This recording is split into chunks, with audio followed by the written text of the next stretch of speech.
Hello students, तो आज की वीडियो में हम समझेंगे क्या होता है reflection of light and laws of reflection. तो सबसे पहले हम ये समझते हैं रिफ्लेक्शन ऑफ लाइट। हालांकि ये पढ़ा है आपने, फिर भी एक बार देख लेते हैं रिफ्लेक्शन का क्या मीनिंग है। रिफ्लेक्शन ऑफ लाइट, ठीक है, तो आपने पढ़ा होगा प्रीवियस क्लासेस में कि लाइट जब किसी भी स्मूथ और शाइनी सरफेस से टकराता है तो वो बाउंस बैक हो जाता है, उसी मीडियम में वापस लौट जाता है। इसी फिनोमेना को हम क्या बोलते हैं? Reflection of light. इसी को लिख लेते हैं, when light falls on a smooth and shiny surface।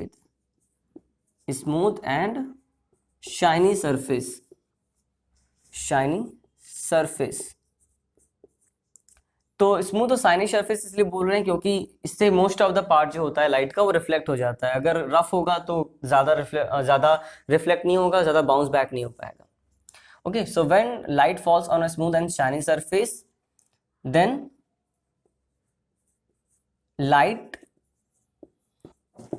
bounces back in the same medium.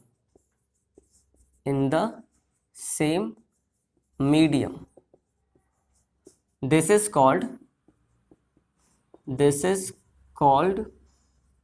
reflection of light. This is called the reflection of light। ठीक है, समझ में आ गया होगा। When light falls on a smooth and shiny surface, then light bounces back in the same medium. This is called the reflection of light। क्या मतलब है? जैसे मान लीजिए ये कोई स्मूथ और शाइनी सरफेस है, आप मिरर भी मान सकते हो, ठीक है। ये आपका जो सरफेस है ये आप मिरर भी मान सकते हो, ठीक है, क्योंकि मिरर भी स्मूथ और शाइनी होता है। तो यहाँ पर अगर लाइट आती है तो जिस मीडियम में आई ये बाउंस बैक हो जाएगी उसी मीडियम में। इसी फिनोमेना को हम क्या बोलते हैं? Reflection of light. ठीक है, पढ़ा होगा आपने। अब यहाँ पे कुछ और टर्म समझने को है। जैसे ये जो लाइट आई है इसको हम क्या बोलते हैं? इसे हम बोलते हैं इंसिडेंट रे। ठीक है, नाम आपको याद रखने पड़ेंगे, इंसिडेंट रे। और ये जो लाइट बाउंस बैक हुई है, ठीक है, तो इसे हम बोलते हैं रिफ्लेक्टेड रे। रिफ्लेक्टेड रे, ठीक है। और यहाँ पर हम एक इमेजिनरी लाइन मान लेते हैं जो कि परपेंडिकुलर होती है इस जो भी आपका सरफेस है उसके परपेंडिकुलर, और जहाँ पर ये लाइट इंसिडेंट हुई है इसे बोलते हैं इंसिडेंट पॉइंट या पॉइंट ऑफ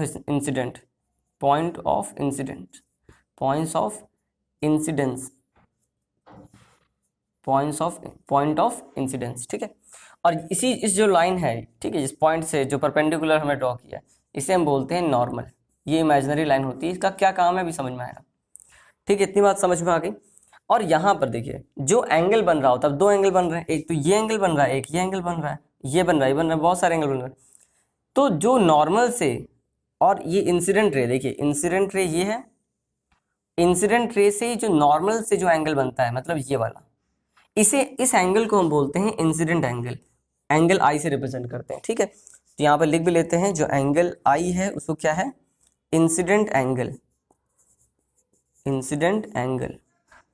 ठीक है, और नॉर्मल से जो रिफ्लेक्टेड रे की तरफ जो एंगल बन रहा है, ठीक है, इसके साथ जो एंगल बन रहा है नॉर्मल के साथ रिफ्लेक्टेड रे का, इसे एंगल आर से रिप्रेजेंट करते हैं। ठीक है, एंगल आर से रिप्रेजेंट करते हैं और इसे हम बोलते हैं रिफ्लेक्टेड एंगल। ठीक है, रिफ्लेक्टेड एंगल, इंसिडेंट एंगल और रिफ्लेक्टेड एंगल। ठीक है, समझ में आ गई बात। तो ये था रिफ्लेक्शन ऑफ लाइट। अब हम देखते हैं कुछ और बातें रिफ्लेक्शन के बारे में। अभी रिफ्लेक्शन कितने तरीके से हो सकता है, ठीक है, समझ में आ गई होगी बात। तो ये रिफ्लेक्शन दो तरीके से हो सकता है, ठीक है, दो टाइप से हो सकता है। एक होगा आपका रेगुलर रिफ्लेक्शन, ठीक है, और एक होगा इर्रेगुलर को हम डिफ्यूज्ड भी बोलते हैं, डिफ्यूज्ड, ठीक है, रिफ्लेक्शन। तो रेगुलर रिफ्लेक्शन में क्या होगा? जैसे मान लीजिए कोई सरफेस है, ठीक है, या मिरर है, कुछ भी मान सकते हैं आप, कोई स्मूथ और शाइनी सरफेस है।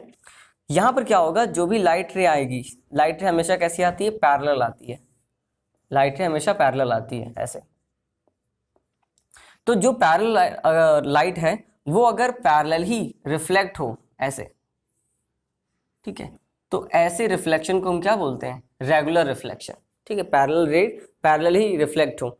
लेकिन अगर मान लीजिए जो आपका सरफेस है वो कुछ रफ है, ठीक है, या स्मूथ नहीं है, थोड़ा ऐसा है, ठीक है, जो उसका सरफेस है वो कुछ अलग अलग जगहों पर बाउंस है, कहीं पर कुछ है।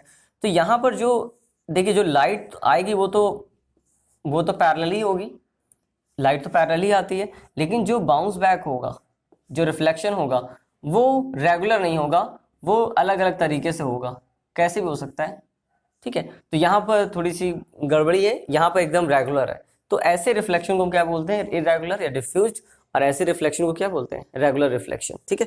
अब हम देखते हैं लॉज ऑफ रिफ्लेक्शन। हम देखते हैं लॉज ऑफ रिफ्लेक्शन। तो लॉज ऑफ रिफ्लेक्शन बहुत सिंपल लॉज है। लॉज ऑफ रिफ्लेक्शन, क्या लॉज है रिफ्लेक्शन के, देखिए दो लॉज आपको पढ़ने हैं। फर्स्ट लॉ जो आपने पढ़ा, जो आपका एंगल ऑफ इंसिडेंस है वो हमेशा एंगल ऑफ रिफ्लेक्शन के बराबर होगा। पहला लॉ तो यही है कि एंगल ऑफ रिफ्लेक्शन या एंगल ऑफ इंसिडेंस बोल देते हैं, angle of incidence is always equal to the angle of reflection. Angle of incidence is always equal to the angle of reflection, ठीक है। एंगल ऑफ इंसिडेंस को क्या बोलते हैं हम, एंगल आई, यहाँ पे लिख लेते हैं।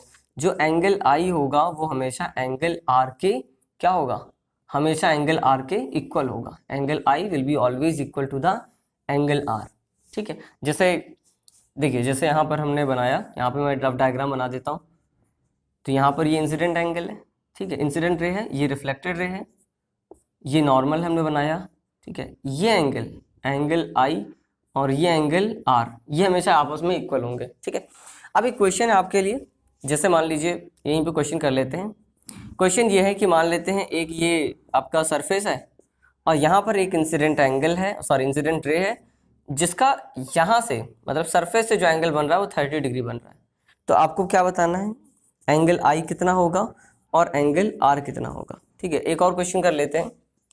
क्वेश्चन ये है कि अगर मान लेते हैं ये सरफेस है, ठीक है, और अगर ये नॉर्मल है, इस नॉर्मल से ही एक इंसिडेंट रे आ जाए ऐसे, तो यहाँ पर एंगल आई कितना होगा और एंगल आर कितना होगा, ठीक है। आप ट्राई कर सकते हैं खुद से। देखिए पहले एंगल आई की बात करते हैं, यहाँ पर एंगल आई, तो अगर एंगल आई आप यहाँ पर 30 लिखने वाले हो तो रॉन्ग है, क्योंकि आपको पता है जो एंगल आई हम रिप्रेजेंट करते हैं वो एंगल आई कहाँ से हम लेते हैं, इस नॉर्मल से। तो नॉर्मल से ये पूरा 90 हो जाएगा, तो अगर ये 30 है तो ये ऑफकोर्स 60 ही होगा, ठीक है, समझ में आ गई बात। तो अगर हम एंगल ऑफ रिफ्लेक्शन की बात करें तो एंगल आई अगर 60 है तो एंगल आर भी 60 होगा, ठीक है। तो यहाँ से एंगल आई कितना आ जाएगा आपका आंसर 60 डिग्री, और यहाँ से भी 60 डिग्री, ठीक है, ये हो गया। अब यहाँ पर देखिए, यहाँ पर जो आपका इंसिडेंट रे है वो पूरा नॉर्मल पे ही आ रहा है, और हम जो इंसिडेंट एंगल देखते हैं वो नॉर्मल से ही देखते हैं। तो अगर नॉर्मल से ही आ रहा है तो यहाँ पर जो एंगल बन रहा है वो 0 डिग्री का बन रहा है, ठीक है। तो यहाँ पर जो इंसिडेंट एंगल आएगा वो 0 डिग्री आएगा, ठीक है। 90 नहीं बोलेंगे, क्योंकि हमें तो यहाँ से एंगल लेना ही नहीं है, हमें तो नॉर्मल से लेना है, ठीक है। और अगर इंसिडेंट एंगल 0 डिग्री पर है तो यहाँ पर जो आपका रिफ्लेक्टेड एंगल होगा वो भी, इंसिडेंट एंगल अगर 0 है तो रिफ्लेक्टेड एंगल भी 0 डिग्री हो जाएगा, ठीक है। समझ में आ गई बात। तो ये फर्स्ट लॉ था। अब सेकंड लॉ भी देख लेते हैं, करें। सेकंड लॉ क्या है, यहाँ पर हम लिखेंगे incident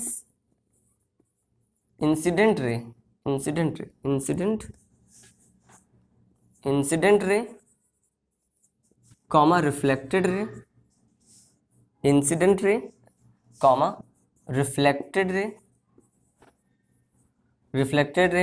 and normal at the point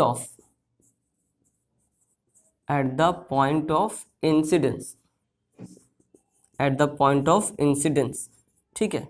मतलब इंसिडेंट रे, रिफ्लेक्टेड रे और नॉर्मल, ठीक है, eight the point of incidence all lie in the same plane। इसका क्या मीनिंग है, इसको जरा समझते हैं। और लाई इन द सेम प्लेन, यही है सेकंड लॉ। देखिए होता क्या है, अब यहाँ पे प्लेन का क्या मतलब है, सेम प्लेन में लाई करने का क्या मतलब है, जिससे मान लीजिए अगर ये एक आपके पास एक सरफेस है, ठीक है, यहाँ पर अगर लाइट आ रही है तो इसे क्या बोलेंगे आप, इंसिडेंट एंगल, और ये जाके ऐसे रिफ्लेक्ट होगी, और यहाँ पर आपने एक इमेजिनरी परपेंडिकुलर ड्रॉ किया जिसे आप नॉर्मल बोल रहे हो। तो अगर आप इसके साइड से होकर देखोगे तो आपको ये तीनों फिनोमेना जो है, मतलब जो आपने लाइनें देखी हैं वो आपको एक प्लेन में दिखाई पड़ेंगी, मतलब एक सीधी लाइन में दिखाई पड़ेंगी, ठीक है, इसी का हम बोलते हैं प्लेन में होना, ठीक है। तो incident ray, reflected ray and normal at the point of incidence all lie in the same plane, ठीक है। तो मतलब अगर आप सीधा देखोगे तो जैसे अगर मैं एक और एग्जांपल बताता हूँ, जैसे मान लीजिए अगर ये लाइट ऐसे आ रही है, तो अगर ये लाइट ऐसे आई तो ये ऐसे ही जाएगी, मतलब ऐसा नहीं होगा कि ये लाइट ऐसे आई तो ऐसे चली गई, या लाइट ऐसे आई तो ऐसे चली गई, ठीक है। तो ये मतलब है इसका कि incident ray, reflected ray and normal at the point of incidence all lie in the same plane. तो रिफ्लेक्शन के बाद एक टॉपिक हमारे पास पढ़ने के लिए और रह गया है, ठीक है, आज की वीडियो में, और वो है इमेज, ठीक है, इमेज। तो जब भी लाइट का रिफ्लेक्शन या रिफ्रैक्शन होता है मिरर के थ्रू, ठीक है, मिरर में तो रिफ्लेक्शन होगा और लेंस में रिफ्रैक्शन होगा, तो वहां पर इमेज फॉर्मेशन होता है। तो इमेज फॉर्मेशन दो तरीके से हो सकता है, ठीक है, एक रियल हो सकता है, एक वर्चुअल हो सकता है। तो दो तरीके की इमेज हमें पढ़ने हैं, रियल इमेज और वर्चुअल इमेज।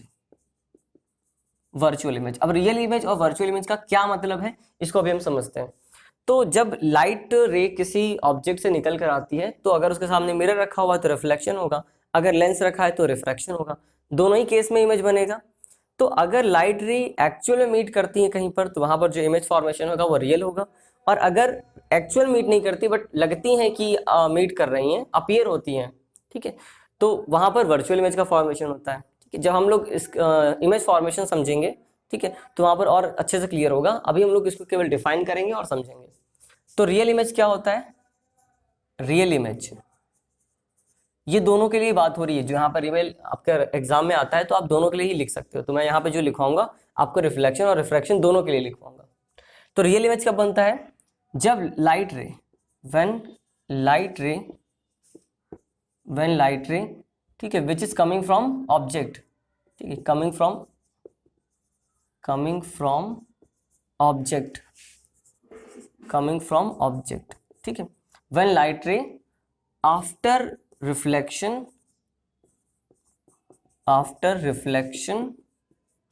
और रिफ्रैक्शन, रिफ्लेक्शन कहाँ होगा, मिरर में, और रिफ्रैक्शन कहाँ होगा, लेंस में।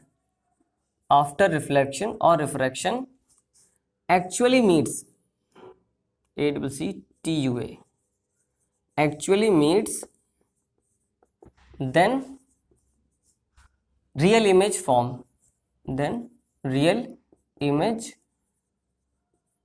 forms, तब क्या होता है, रियल इमेज बनता है आपका। तो रियल इमेज का एक और पहचान होता है, रियल इमेज का, real image can be obtained on screen, real image को हम किसी दूसरे स्क्रीन पर ऑब्टेन कर सकते हैं। जैसे सिनेमा हॉल में जो मूवीज दिखाई जाती हैं, या प्रोजेक्टर आपने देखा होगा, प्रोजेक्टर किसी दूसरे स्क्रीन पर दिखाई जाती है, तो वहां पर जो इमेज फॉर्मेशन होता है वो कैसा होता है, रियल होता है, तभी हम उसे दूसरी स्क्रीन पर ऑब्टेन कर सकते हैं, ठीक है। So real image can be obtain on a screen. इसकी एक और पहचान होती है, क्या होती है, आप इसे लिख सकते हो नोट करके, जो रियल इमेज होता है वो हमेशा उल्टा बनता है, ठीक है। Real image is always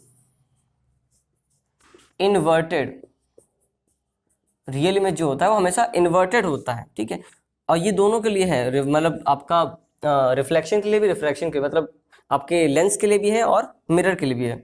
for mirror, जब हम इमेज फॉर्मेशन सीखेंगे तो वहां पर आपको बार बार ये चीज काम आएगी, फॉर मिरर एंड लेंस, ठीक है, दोनों के लिए ये केस वैलिड है। अब आप कहेंगे कि जैसे मैंने एग्जांपल दिया आपको, जो प्रोजेक्टर होता है या सिनेमा हॉल में जो आपकी मूवीज दिखाई जाती हैं, वहां पर कैसे में सीधा दिखाई पड़ता है, तो वहां पर जानबूझ के पहले से उल्टा रख दिया जाता है, जिससे कि आपको इमेज जो मिले वो सीधी मिले, ठीक है। अगर हम उल्टा रख देंगे तो अपने आप सीधा मिलेगा, ठीक है। तो जैसे यहाँ पर आप बोल सकते हो, जो सिनेमा हॉल में जो इमेज फॉर्मेशन होती है या प्रोजेक्टर जो आपको दिखाई पड़ता है, इस तरीके से आप एग्जाम्पल भी नोट कर सकते हो, ठीक है।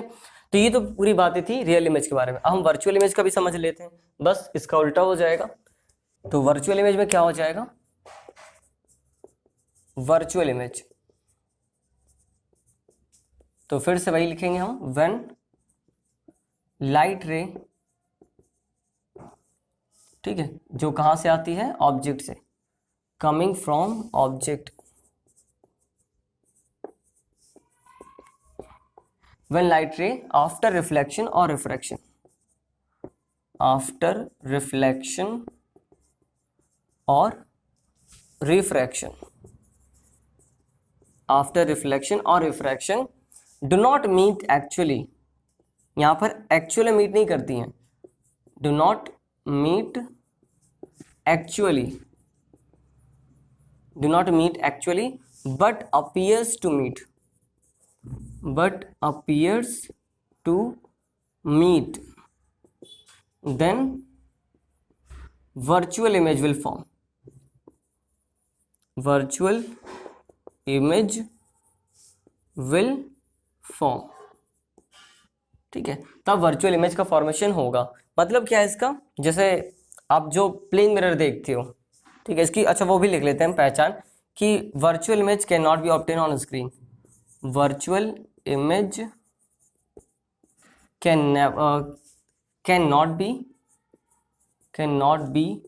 obtained on a screen, obtain on a screen, आप इसे कभी भी दूसरी स्क्रीन पर ऑब्टेन नहीं कर सकते हो। जैसे एग्जांपल मैं आप दे देता हूं, जैसे जो प्लेन मिरर में इमेज बनता है, जो आप प्लेन मिरर में यूज करते हो, रोज देखते हो अपने आप को, तो प्लेन मिरर ही यूज करते हैं हम। तो प्लेन मिरर में जो इमेज बनता है वो कैसा होता है, वर्चुअल होता है, मतलब उससे आप किसी दूसरी स्क्रीन पर ऑब्टेन नहीं कर सकते हो। तो वर्चुअल का ये मतलब नहीं कि आपको इमेज मिले ही नहीं, इमेज तो मिलेगी लेकिन वो वर्चुअल ही होगी। और यहाँ पर जो आपका जो रेज होगा वो एक्चुअली मीट नहीं करता है, but appears to meet, appears to meet मतलब देखने में ऐसा लगता है कि हाँ मिल रही है। जैसे मैं थोड़ा सा एग्जाम्पल अगर आपको दूं तो आप ऐसा समझ सकते हो, ठीक है, ये कौन सा मिरर है, ये कॉनकेव मिरर है, ठीक है, समझेंगे इसको, मिरर पढ़ेंगे तो इमेज फॉर्मेशन सब समझेंगे। देखिए अगर यहाँ पर क्या होता है, यहाँ पे फोकस होता है और इसके बीच में अगर आपका ऑब्जेक्ट रखा है, तो यहाँ पर जो लाइट रे होती है वो एक्चुअल में मीट नहीं करती, वो ऐसे आती है यहाँ से, ठीक है, ये कौन कौन से पॉइंट है अभी हम लोग सब समझेंगे। और एक लाइट ये ऐसे जाती है, ऐसे आती है, और एक ऐसे आती है, ठीक है, थोड़ा सा ऐसे डिस्टेंस होना चाहिए, थोड़ा सा रॉन्ग हो गया, ऐसे ऐसे, हाँ ऐसे। तो ये जो रे है ये देखिए एक्चुअल में मीट नहीं कर रही, लाइट रे तो ऐसे गई, कैसे गई, ऐसे गई और ऐसे ही वापस हो गई। तो यहाँ से लाइट रे तो एक्चुअल में ऐसे गई, और यहाँ पर ये लाइट ऐसे गई और फिर ऐसे ऐसे निकल गई। तो लाइट रे तो ऐसे जा रही है, लेकिन इसको जब पीछे एक्सटेंड करेंगे तो ये लाइट हमें कुछ यहाँ पर मिलती हुई लगेगी, और यहीं पे आपका इमेज फॉर्मेशन हो जाएगा, ठीक है। और यहाँ पर जो इमेज बनेगा वो हमेशा सीधा बनेगा, ठीक है। अगर आपको ये चीज़ समझ में नहीं आई तो डोंट वरी, इसको हम लोग जो आने वाली वीडियोज़ है वहाँ पर इमेज फॉर्मेशन में डिटेल में समझेंगे, ठीक है। तो यहाँ पर जो आपने पॉइंट लिखा था वहाँ पर कि वहाँ पर हमेशा कैसा बनेगा, वहाँ पे हमेशा उल्टा बनेगा, ठीक है, ये पॉइंट लिखा था। यहाँ पे कैसा बनेगा नोट करके आप लिख सकते हैं, ठीक है। जो आपका वर्चुअल इमेज होगा, वर्चुअल इमेज इज ऑलवेज कैसा होता है, इरेक्ट होता है, सीधा बनता है, इरेक्ट मतलब सीधा बनता है, is always erect, is always erect. और किसके लिए, सबकी दोनों के लिए वैलिड होता है, फॉर जो भी आपका लेंस है या मिरर है, फॉर मिरर और लेंस दोनों के लिए ये बात सही है, ठीक है। So it was all about the image, real image और वर्चुअल इमेज। आई होप आपको समझ में आया होगा।